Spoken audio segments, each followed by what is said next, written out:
Okay, let's just take a deep breath. Seriously, do it with me. Inhale and exhale.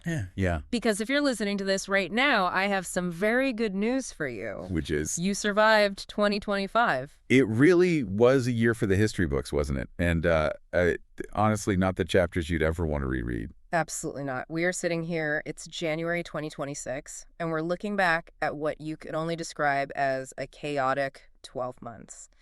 The source material we're digging into today, the Investment Strategy Group's Outlook 2026, it calls it a parade of horribles. And that feels like maybe a polite understatement. It really does. I mean, just to set the scene for everyone, think about the sheer volume of stress the global system was under.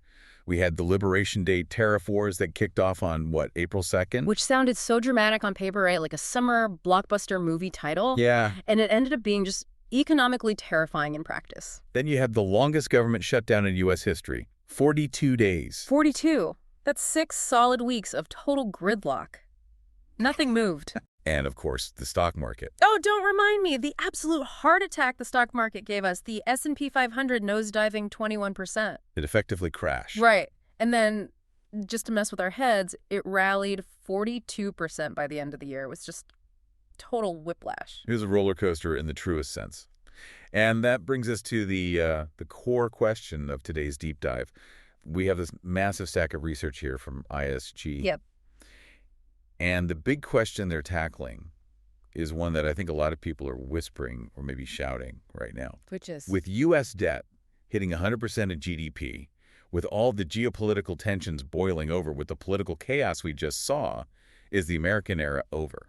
That is the question, isn't it? Is this the end of the empire? Are we watching Rome burn in real time while we doom scroll? The answer from the Investment Strategy Group is surprisingly emphatic. The report is titled U.S. Resilience Resilient. A double dose of resilience. That seems awfully optimistic given the year we just had. It does seem counterintuitive. Are they just wearing rose-colored glasses? Well, their thesis is that despite all the noise, despite the shutdowns, despite the trade wars, the declinists, the people predicting the end of America, they're wrong again. Okay, so we're going to unpack that. We're going to look at why the U.S. economy is arguably stronger than ever. And yes, that explanation involves Taylor Swift, which I am very excited about. Hey, it's actually a crucial economic indicator, believe it or not. We're also going to look at the bubble trouble with AI because there's some fascinating data on whether that's about to pop. And the debt. We have to talk about the debt and China. Right. But let's start with this idea of U.S. preeminence, because if you just read the headlines from 2025, it felt like everything was falling apart. That's the thing about headlines. They focus on the idiot noise. But the ISG report, it takes a step back. Okay. They point out that predicting the demise of the U.S. is actually a very popular, recurring hobby for economists. It's practically a literary genre at this point. The End of America, Volume 45. It really is. In the 1950s, everyone thought Sputnik meant the Soviets had won, the U.S. was finished. Yep, I remember the history books. In the 1980s, bookstores were filled with titles like Japan as #1. After 2008, it was all about the rise of China. And yet, here we are. Here we are. And the data regarding China specifically it's staggering. I think this is the most important number to ground our conversation. Okay. There's this whole narrative of decoupling, right? The world's splitting apart, yeah. But look at the GDP gap. In 2021, China's GDP was roughly 77% of the U.S. level. But look, they were catching up fast. Right, the overtaking seemed inevitable. That was the whole narrative. China becomes the new superpower by 2030 or something. But by 2025, that number dropped to 63%. Wait, hold on. So the gap, it's not closing, it's getting wider. It's widening significantly. The U.S. economy is pulling away. The report lists 6 pillars of strength that explain this. 6 pillars. Economic wealth, human capital, innovation, productivity, earnings, and something they call Brand America. Okay. Brand America. This is where we get to the pop culture moment. Because usually when we talk about economic dominance, we talk about manufacturing output or, steel production. Right, so semiconductors. But this report points to the Eras Tour. It sounds frivolous, I know. A little. But it's a perfect illustration of soft power and wealth creation. Taylor Swift's Eras Tour grossed over $2 billion in ticket sales. $2 billion. That is an insane number. That's the GDP of a small island nation. To put it in context, that is double the next highest tour, which was Coldplay. Sorry, Chris Martin, you tried. Yeah. But why does this actually matter for the economy? Is it just people spending money? It's a proxy. It shows the U.S.'s unique ability to create massive wealth and dominate cultural exports globally. Ah. Think about it. No other country has a brand America equivalent that generates that kind of economic gravity. When the U.S. exports culture, the world buys it at a premium. So China exports goods, America exports lifestyle. In a way, yes. It's the ability to monetize culture as a product. But it's not just pop stars, right? There's a nerdier, slightly more boring metric that actually matters more for the long term. Productivity. It's not sexy, but it pays the bills. Define that for us in this context, because productivity can mean a lot of things. Usually it just means my boss wants me to answer more emails. Oh, fair. In strict economics, it's basically how much value do we create for every hour worked? Okay. The report highlights that U.S. labor productivity has resumed its pre-pandemic upward trend. We are getting more efficient. And the rest of the world. Flatlining. The Eurozone, the UK, Japan, they haven't seen that same bounce back. The U.S. is practically standing alone in its ability to reinvent its own efficiency. We simply get more done with the same resources. So we're working smarter and we're listening to better music. That's the bull case. That's a big part of it. But we have to pivot to the thing that drove the market crazy for the last few years. Artificial intelligence. The trillion-dollar question. Literally, the source mentions there's $1.5 trillion in capital expenditures pouring into generative AI. A mountain of cash. But recently, things have felt shaky. Is this the .com bubble all over again? Are we buying pets.com but for chatbots? The report is surprisingly cautious here. They don't say it's a total wash, but they cite a study from the MIT Media Lab called the Gen AI Divide. Okay. And the statistic is jarring. 95% of organizations are getting zero return on their Gen AI investment so far. Zero. Like literally nothing. Zero. That is a lot of money set on fire. How is that possible? I mean, everyone I know is using ChatGPT or Claude or whatever. They're using it, sure. It's fun. Yep. But are they making money from it? That's the disconnect. And this brings up a concept from the Harvard Business Review, work slop. Work slop. It sounds gross, but it feels accurate. What is it? It's the idea that AI is generating massive amounts of content, emails, reports, code that lacks substance. It's not actually making us more productive. It's just creating more noise that humans have to sift through. Oh, I see. So instead of me writing a quick email, I have AI write a 3-paragraph essay, and then you have to spend 5 minutes reading it to realize I just meant yes. Exactly. It can actually destroy productivity because we are drowning in low-quality AI-generated filler. It creates a burden of verification. You have to check if the AI is even right.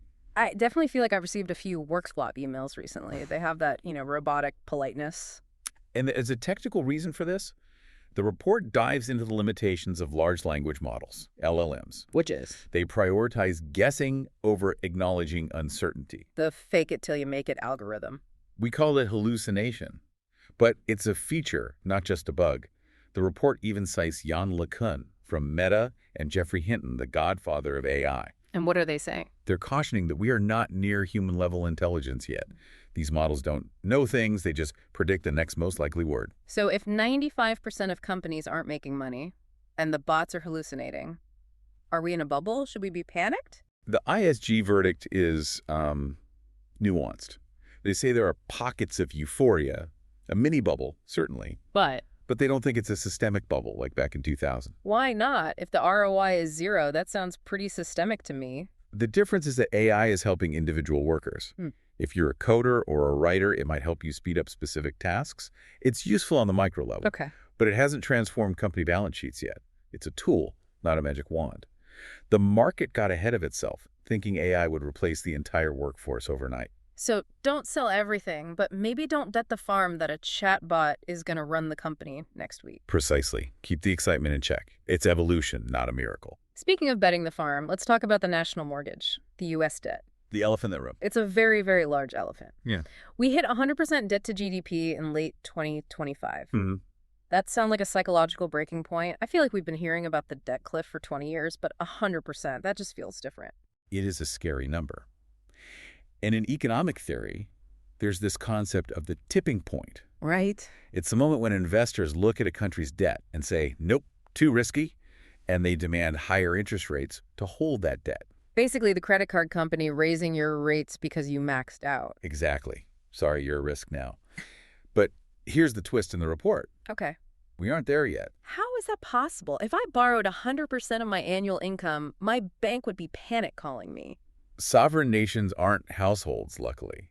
The report looks at the bid-to-cover ratios for Treasury auctions. Break that down. What is bid to cover? Basically, when the U.S. government sells debt bonds, it's an auction.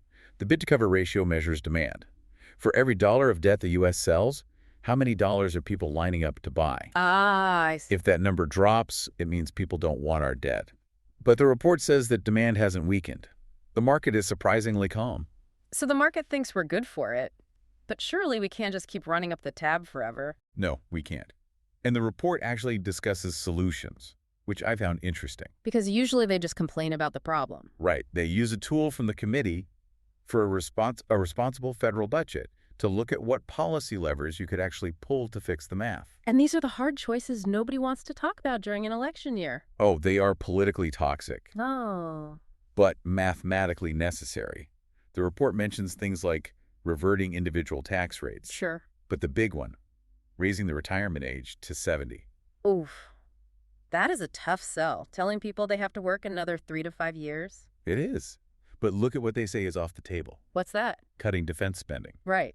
Because of the geopolitical climate. You can't cut the military budget when you're worried about Russia and China. Exactly. The peace dividend is gone. So you see the bind we're in. Okay, so whenever we talk about debt, the immediate question from a listener is, should I buy gold? Bitcoin? How do I hide? And the ISG report addresses this directly. In 2025, gold actually rose 65%. It had a great year. So the answer is yes. Buy all the gold. The answer is actually no. Or at least not as a primary strategy. Why? The report argues that over the long term, the S&P 500 is a much better inflation hedge than gold. That's interesting. Gold is the classic apocalypse currency. Because companies, the S&P 500, can raise prices. If inflation goes up, Coca-Cola just charges more for a Coke. They have earnings growth. And gold just sits there. It just sits there. They view gold's recent rise as a reaction to central bank buying like China diversifying from the dollar, not a signal that the dollar is dead. And Bitcoin, the so-called digital gold. They pretty much dismiss it as a hedge. They see it as a speculative asset, not a store of value.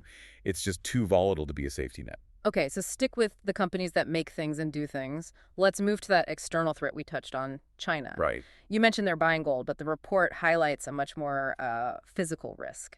This is the chokehold section. Yeah. And honestly, it's arguably more frightening than the debt numbers. We're talking about supply chains. Specifically, critical minerals.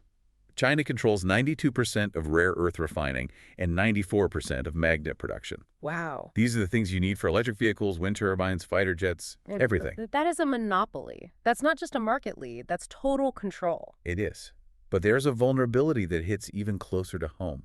Active pharmaceutical ingredients, APIs. The raw ingredients for our medicine. Exactly. The U.S. is heavily dependent on China for the stuff that makes our antibiotics and basic medicines. Sure. The report calls this a risk of epic proportions. I mean, imagine a geopolitical standoff where the supply of antibiotics is just cut off. That's not just an economic issue. That is a public health crisis immediately. That is the leverage China holds. So we have trade wars, tariffs. It feels very Cold War II. It feels like we are on the brink. The context is certainly Cold War II. But the report flips the coin here, and this is vital. Okay. Yes, China has leverage, but they're also struggling deeply. This goes back to that GDP gap widening. Right. China's population peaked in 2021. They're getting old before they got rich. Youth unemployment is a massive, massive issue. And their labor productivity is slowing down, just as the U.S. is speeding up with AI and innovation. So it's a battle between a resilient power, the U.S., and a challenger that holds some dangerous cards but is structurally weakening. That's the assessment. And that's why, despite the scary supply chain stats, the investment advice remains. Overweight U.S. equities. It brings us back to that quote they used to open the report, the one from Alexis de Tocqueville. The greatness of America lies not in being more enlightened, but rather in her ability to repair her faults. We make a mess, we have 42-day shutdowns, we have market crashes, and then we somehow fix it and grow. That is the history of the U.S. economy in a nutshell. Resilience through chaos. Yeah. It's messy, it's loud, but it works. So what does this all mean for you, the listener, if you're sitting there wondering what to do with your portfolio after a year like 2025? The message from the smart money is pretty clear. Don't bet against the U.S. The declinist narrative, it makes for great book sales. But terrible investment returns. The U.S. has the brands, like Taylor Swift, the innovation, the demographic stability that its competitors just lack. But, and there's always a but with us, I want to leave you with a final thought to chew on. And it connects back to that AI section. The hallucination factor. Exactly. We know that large language models can hallucinate. They project total confidence even when they are factually wrong. They present a smooth, coherent reality that might be completely detached from the truth. Right. It sounds convincing, but the foundation just isn't there. So look at the market. We have 100% debt to GDP. We have political gridlock. We have a pharmaceutical supply chain controlled by a rival. And yet the stock market is at record highs and volatility is low. You're asking if the market is hallucinating. Is the market's confidence in U.S. resilience based on the data we just discussed? Or is the market hallucinating stability simply because the alternative, a collapse of the U.S. order, is just too terrifying to price in? That is the ultimate question. Is resilience a hard fact? Or is it a collective belief that just keeps the system running? Something to think about. Thanks for diving deep with us today. Always a pleasure. We'll see you next time. Stay curious and maybe go listen to some Taylor Swift. Apparently it's good for the GDP.